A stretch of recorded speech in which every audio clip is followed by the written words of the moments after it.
to you and your team for all your hard work on behalf of Manitobans. Thank you. We really appreciate it. Got some good news today. We're taking another step forward to fully reopening. This is great for our economy. It's great for our communities as well. Manitoba's 4-3-2-1 Great Summer Reopening Plan set out a clear path for more openings, fewer restrictions, as more and more Manitobans get fully vaccinated. And I thank Manitobans for getting vaccinated. It's really helping, obviously, for us to get those shots and get our lives back. Thanks to your efforts, and I say also thanks to the efforts of our vaccination team who worked really, really hard. We continue to meet and exceed the vaccination goals that we set. I'm told that we're leading the country in second vaccinations, and that speaks well to Manitobans' desire to do their part to help us stay safe and protect our health system and all around us. We hit our second reopening milestone, as you remember, almost a month ahead of schedule, and now we're very close to hitting our third milestone early. As of today, 80% of Manitobans over the age of 12 have received their first dose, and we need 25,000 more Manitobans to roll up their sleeves in order to reach 75%, of Manitobans who would be fully vaccinated. Manitoba's administered 1.8 million doses of vaccine. Isn't that unbelievable? And that's a significant accomplishment, and Manitobans should be very proud of their collective efforts to protect one another and get back to doing some of those things we love and have really missed these past months that seem like years to many of us. COVID case numbers continue to drop. Vaccination rates keep increasing. Manitoba's in a good place right now, thanks to the hard work of our public health team and, of course, the collective efforts of all of you. Because of that remarkable progress, Dr. Roussin and I are pleased to announce that Manitoba is now in a position to reopen sooner. Today, we're introducing new public health orders, as well as a shift in some cases to public health recommendations and guidance. And I would emphasize continuing to follow those public health recommendations, even though they're not orders, is a very important way that we'll continue to keep that COVID curve bent down. This will allow us to further reopen our economy. It'll allow more freedoms as we approach that third milestone that we're very close to in our reopening path. Effective this Saturday, August the 7th, Manitobans will be able to enjoy more freedoms with expanded indoor and outdoor activities. Restrictions will be modified or eliminated altogether depending on the sector or activity and the associated level of risk. I want to assure Manitobans that, as always, these new public health orders and public health recommendations are based on science. They've always been designed throughout this miserable pandemic with the best advice of our public health leaders, and their recommendations have been followed. I'll now pass it over to Dr. Roussin to expand on the new public health orders. Thanks, Dr. Roussin. Over to you. Thanks, Premier. I'm Brent Roussin, Manitoba's Chief Provincial Public Health Officer. Manitoba has achieved one of the final immunization targets, again, well ahead of schedule. More than 80% of Manitobans aged 12 and up have now received at least one dose of the vaccine, and we're closing in on that 75% target of fully vaccinated Manitobans. 71.4% of Manitobans 12 and up have received 2 doses of that vaccine. So we're seeing lower numbers of cases per day, lower numbers of Manitobans being admitted to hospital and to the ICU, and of course these are all good trends as we move forward, and that continues to support our direction to moving from public health restrictions to public health recommendations. So as of Saturday, August 7th, new public health orders will come into effect. New orders will only restrict some of the most high-risk transmission environments, and so some sectors will be open without restrictions. And so these sectors that will be open without restriction are indoor and outdoor gatherings at private residences, gyms and fitness centers, libraries, personal services such as hair and nail salons, day camps, retail businesses, markets, garden centers, and malls. So other sectors will still have some restrictions, albeit loosened.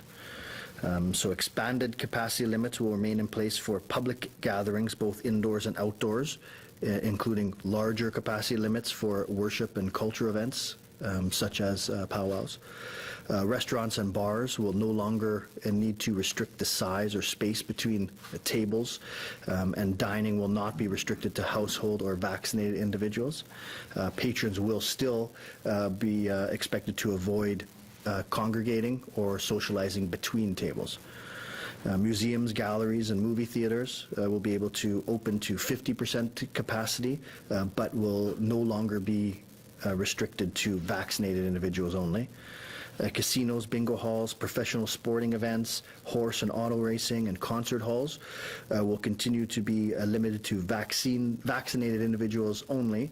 However, they can open at 100% capacity. Indoor and outdoor sports and recreation, including dance, theater, and music schools, will be permitted with no capacity limits on participants, but spectator capacity limits will still apply. Overnight camps will be permitted with limits on camper cohorts. Workplaces must continue to report COVID-19 cases to public health for follow-up. However, remote work is no longer required or recommended by public health.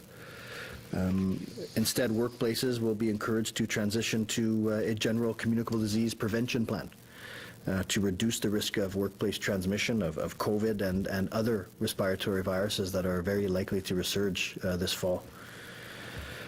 Public health will no longer require mask use in indoor public places under the public health orders. However, we know that COVID-19 will be with us. COVID-19 will be here in a post-pandemic Manitoba, as well as the other respiratory viruses, such as influenza and RSV. So we are still highly recommending that Manitobans wear masks in indoor public places for everyone 12 years in age and older who is not fully vaccinated. Wear masks in indoor public spaces for children under 12, as well as maintaining that physical distancing. So again, we're moving from public health restrictions to recommendations, but we know that COVID is still with us. And we still know those places, crowded spaces, prolonged contact, increases the risk of transmission, not only COVID, but the other respiratory viruses that are likely to return. So we're slowly approaching that post-pandemic Manitoba that we've been discussing. And so this is why we've been able to lift some of these restrictions moving forward at this point. The continued shutting down of our economy and our society is not realistic in the long term. We have to learn how to live with COVID as well as the other endemic respiratory viruses as we move forward. We're very likely to see increasing numbers in COVID, especially amongst the unvaccinated Manitobans. We're very likely to see rising cases of influenza and other respiratory viruses as well this fall. So we need to, again,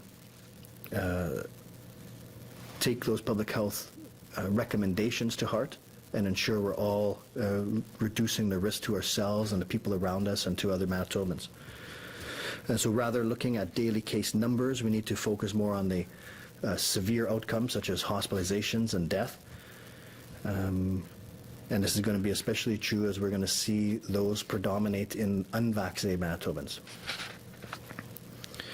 So public health recommendations and guidance rather than restrictions will continue to play an increasing role as we move forward.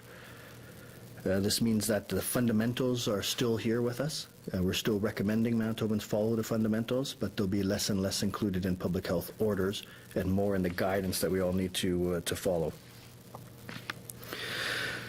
As we move forward, this is a significant reopening for Manitoba. It's the largest loosening of restrictions since the beginning of this pandemic.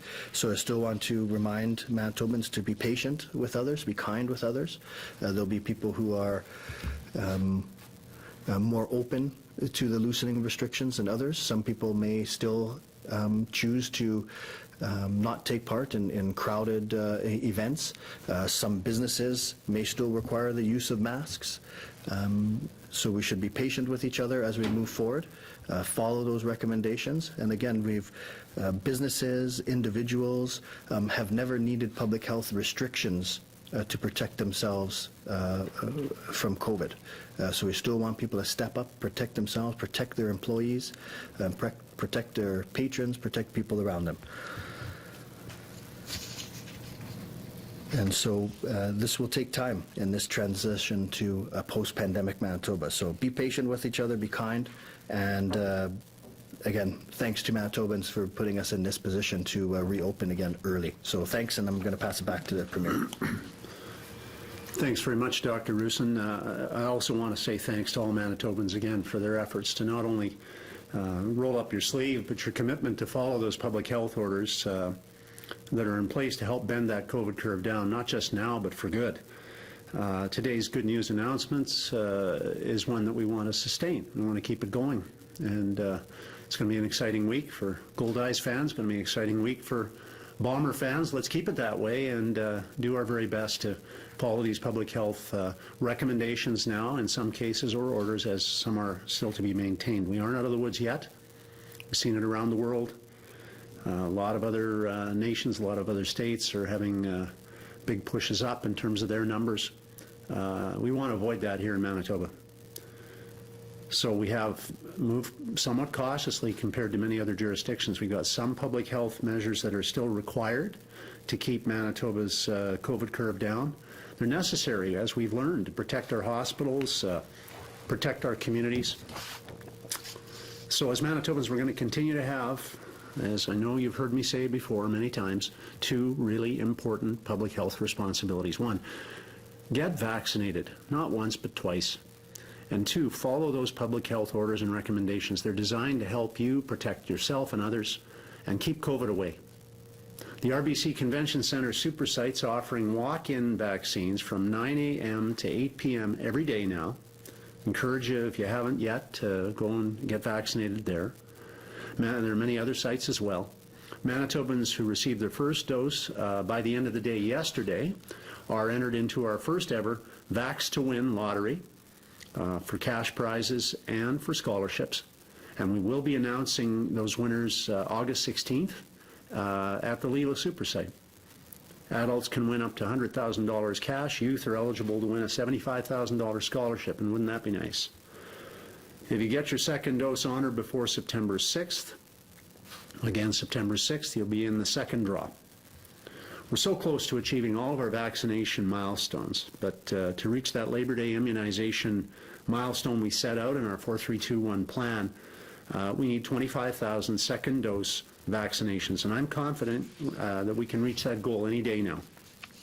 We need everybody on Team Manitoba for the final stretch. We can do this if we work together, and Manitobans are famous for doing that. So please, get vaccinated, keep following those fundamentals, and by doing so, you can confidently enjoy these new freedoms, knowing they're here to stay, not just this summer, but as we move into fall and winter as well. Thank you. Look forward to your questions. Thank you, Mr. Premier. Thank you, Doctor. A reminder to our reporters on the line, you will have one preliminary and one follow-up question. Up first this morning from the Brandon Sun, Kimberly. Good morning, Mr. Premier. Thank you for having us today. My first question is for you, sir. Your government was clearly upset over Manitoba's Chief Justice Glenn Joel being followed by a private investigator by the organization representing several churches recently, and yet your government hired a private investigator to investigate NT team leader Wab Kinew. That does sound hypocritical, so I'm just wondering if you have a comment. What would you like to say? Well, it's our obligation to do research, and when we receive allegations that someone has covered up a criminal record, it's important to do the research and get the facts. This record was covered up, so we had a criminal record check done, and I think that's an appropriate thing to do. I think research matters.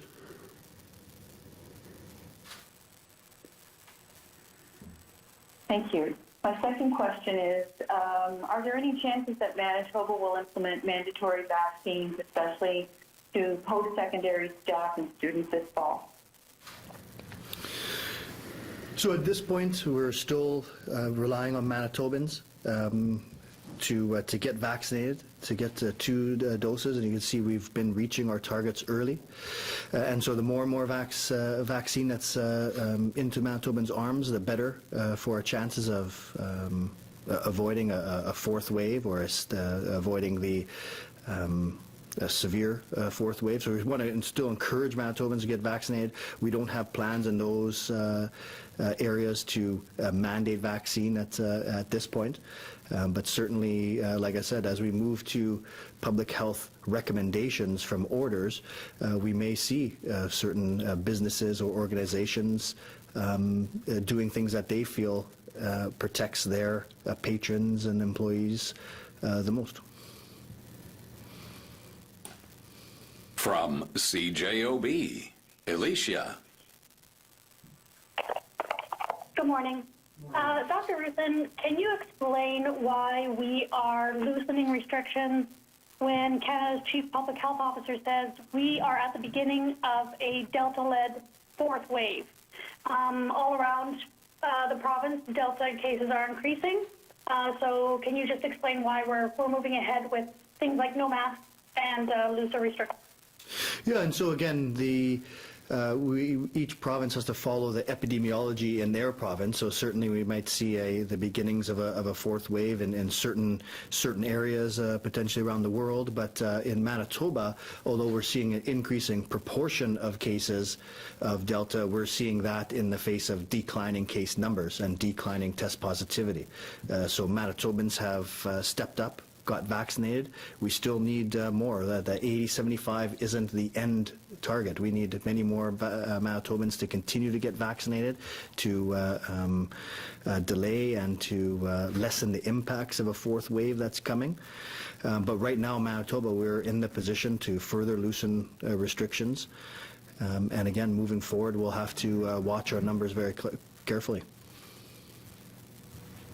Thank you. Also, several parents have reached out to me to ask about what are we going to do about kids who are too young to be vaccinated yet? School is a month away, and many parents I know are very worried about sending their kids to school without being vaccinated. So we'll have more to speak about later this week on the return to school plan. But I would note that the younger children are certainly much less at risk of severe outcomes. They're much less able to spread this virus.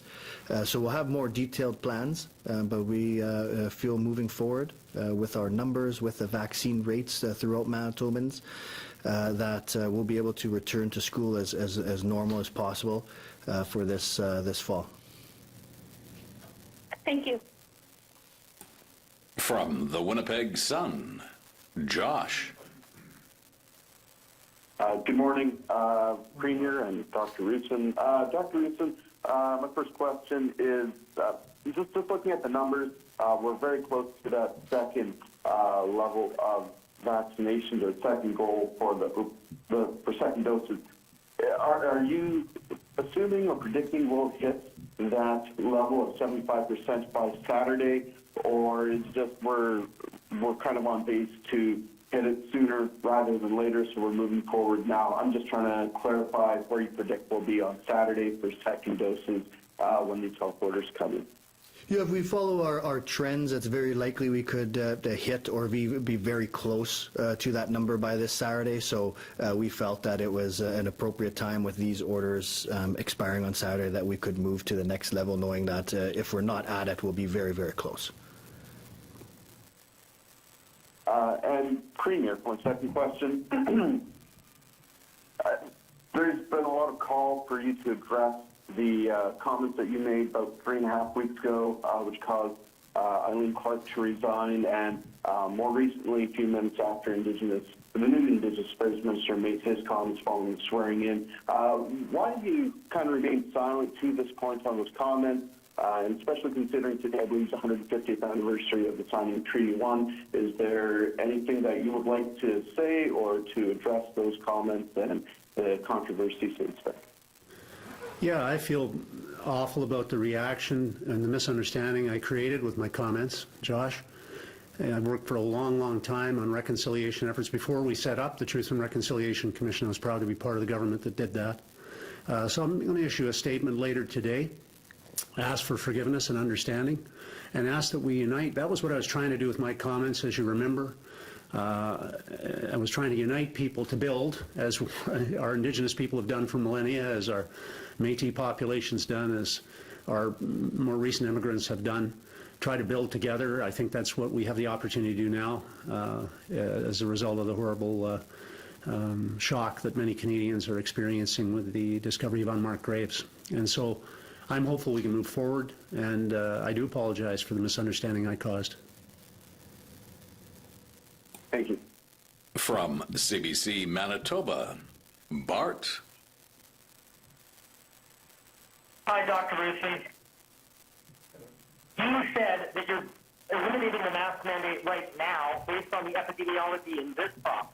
But Delta hasn't arrived in earnest yet, and you have presented no modeling, no projections on how it will behave, especially in areas where we have low vaccination rates and among people under 12 who can't get vaccinated. So what medical opinion allows this province to eliminate a mask mandate now before we know precisely or even vaguely how this is going to work in a couple of weeks? So we're looking at our epidemiology right now and the trends right now. So we see case numbers declining, we see test positivity, hospital admissions all declining, while immunizations are increasing. So it puts us in a position right now to loosen those restrictions. We know that modeling provides us with multiple scenarios. So, and no model that we have right now can predict for sure what's going to happen in the future. So we are still working on that modeling, and we'll be presenting that as soon as we have one that's ready to present. But we're in a position right now to loosen. We know that just like in other jurisdictions, if necessary, especially in certain geographic regions, if we're seeing outbreaks, we may have to consider public health measures, but we'll have to keep close eyes on those. So right now we're in a position to further loosen things, so that's why we're taking this step. Okay. Mr. Premier, what do you say to the notion the longer you stay on as Premier harms your party's chances of winning re-election? I'd say we just came through a hell of a time here as people, and today we get to loosen restrictions more than we have in a year and a half, and I'm pretty proud of that. Pretty proud of the work our team has done in government, and I'll continue to be very mindful of my responsibilities to my province and party, as well as to my family. From the Canadian Press, Steve. Good morning. Dr. Roussin, the vaccines, all the data is showing that the vaccines are doing a tremendous job in terms of preventing serious outcomes, trips to the intensive care unit, et cetera. But the data is also showing that the Delta variant is proving to be very transmissible, even among people who are vaccinated. So given the fact that the data we have so far points to increasing transmission, even among the vaccinated, why are we loosening orders now?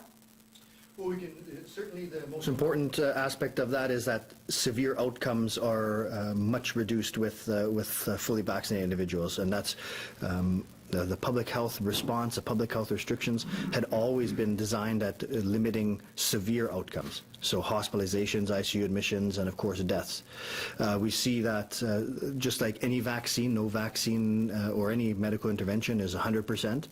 And so we can still see transmission occur with fully vaccinated, but it's much less frequent and it's much less severe, especially in people who who are exposed and are fully vaccinated. So vaccines are still providing that tremendous benefit. We still need more Manitobans, many more Manitobans, to get vaccinated as we move forward to that fourth wave.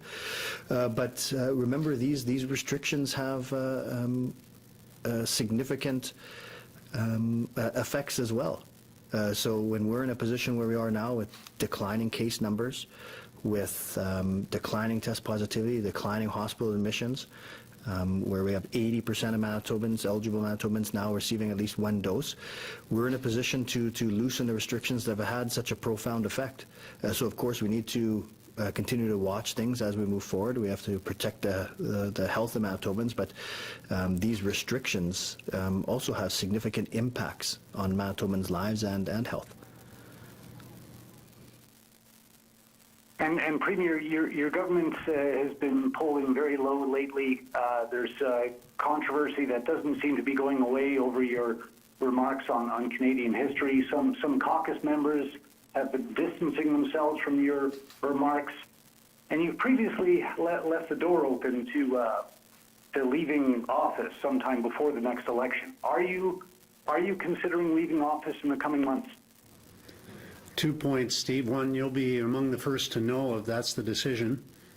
And secondly, as far as the previous question, I think it's important to understand that despite having comparable or lower numbers, case numbers than other jurisdictions, we're moving slower. And some are, saddened by that and critical of it, but we're moving slower in a number of respects. For example, our movies are only to 50% capacity. Next door in Saskatchewan, they're 100%. We're only allowing double vaxxed in at that Bomber game. Others are talking about anybody coming in. We've delayed our reopening, loosening of restrictions by a number of weeks compared to our neighbors in most respects, and I think that's important to understand. We're cautious and aware, and I would also say that one of Canada's most respected think tanks, the Macdonald-Laurier Institute, released an analysis of how COVID's been handled over the last year and a half, just last week. And they ranked Manitoba's handling of this pandemic ahead of every other province outside of the Maritimes. I think that's a tribute not only to our government, I think it's a tribute to Brent Roussin and his team. I think it's a tribute to Lynette Siragusa. I think it's a tribute to our vaccine team. It's a tremendous compliment. But it doesn't stop now. COVID's not stopping, and we have to learn to live with it, and I think that's in part what's at the cornerstone of these changes today. It's to give Manitobans an opportunity to remember that you stick to those fundamentals, you limit your risks, you avoid close contact settings, crowded places, closed spaces, you do that, and you wear a mask when you're inside, even though it's not a rule now, it's a recommendation, and it's a strong one to make sure you do that. These are the kinds of things that will help us to make sure we keep that COVID curve bent down, and I think that's the goal everybody really shares now. From CTV Winnipeg, Michael. Hi, Dr. Roussin and Premier Pallister. On the mask mandate, it's been lifted, but you're still encouraging those who aren't vaccinated to wear a mask indoors.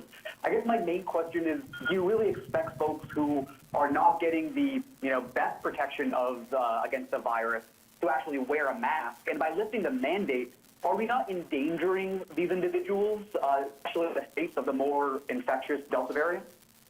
So again, we're moving towards a post-pandemic Manitoba that has public health recommendations rather than orders, and this is a continuum of that approach.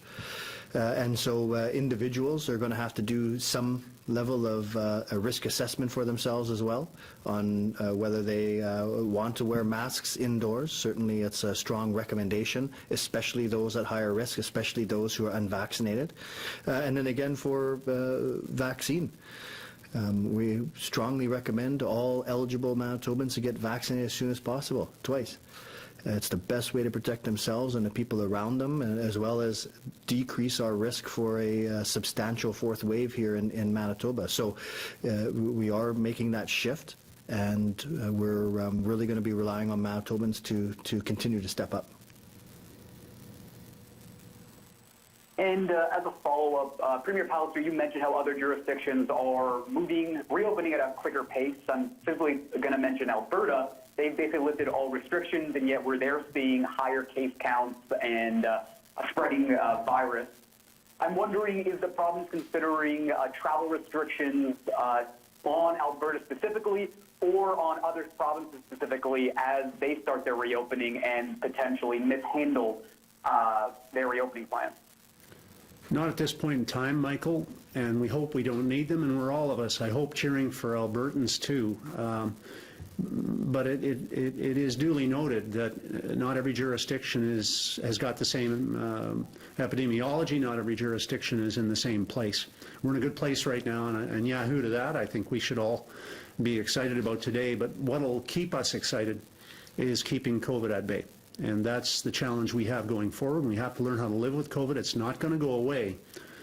But neither will the resolve, I believe, of Manitobans to stand up against it and do the right things to protect themselves and others. From City News, Mark. Hi there. I'm wondering if there's any extra resources or plans being put in place at hospital as we loosen restrictions. You say we're going to see numbers go up and infections go up, specifically among the unvaccinated. How are we going to make sure the healthcare system isn't overwhelmed as we open up more in the province? Yeah, we're still in our incident command format, so we still have the healthcare system responding and planning to such events. We know that we're going to see increasing COVID-19 cases, especially amongst the unvaccinated. We know we're going to see a resurgence of other respiratory viruses that we normally see, influenza, RSV, and so the healthcare system is planning for such scenarios. Thank you. I'm wondering, you suggested to Manitobans to be patient, and I can imagine, too, as we move from restrictions to recommendations, that there will be some businesses and services who do mandate masks or other health safety protocols. Others will not like that. Do you think there's going to be more anger and aggression as a result of what's being done here today? Well, I think we need to avoid that. I think we need to know that COVID-19 is not done with us. COVID-19 is still going to be here, especially amongst the unvaccinated population. In addition to that, as we have more interaction between Manitobans, we're going to see a resurgence of those other respiratory viruses. So again, we're risking straining that healthcare system, so that healthcare system can't deliver for all Manitobans. If they're focused only on respiratory illnesses. So we still need to be very cognizant of this. We still need to protect one another. And I think that, again, we've never needed public health restrictions for places of business to protect their employers and their patrons. So I think that they're going to continue to do so. And some of those measures might look different. There might be some variability between businesses, but I think we all need to respect that the efforts are there to protect not only the patrons and the employees, but also all Manitobans. From CHVN, Taylor. Hey, good morning. Mr. Premier, why have you been silent since Minister Lachimodier's comments? Well, Mr. Lachimodier offered an immediate apology for his own comments, and I, in the same press conference, stood by my words. Subsequent to that, I've seen more and more misinterpretations of what I said, misrepresentations of what I said. I wasn't talking about settlers or post-Canadian colonists. I was talking about all of us. I was talking about the work of people like Chief Peguis. I was talking about the Métis settlers who wanted to develop farms and were pushed back. We've got builders throughout our history, throughout our heritage, and it's something we share. And it's something the TRC report said. It quoted elders when it said that we should look at our shared goals. And I was trying to bring people together. I reflected on that. I saw the reactions, and I understood that I was misunderstood. And I apologize for that. I should have been clearer in my comments, but my heart was in the right place. And so that's why I'm offering the statement of apology today and asking for people's understanding. Let's move forward and build. That's something I've been after for years and years, decades.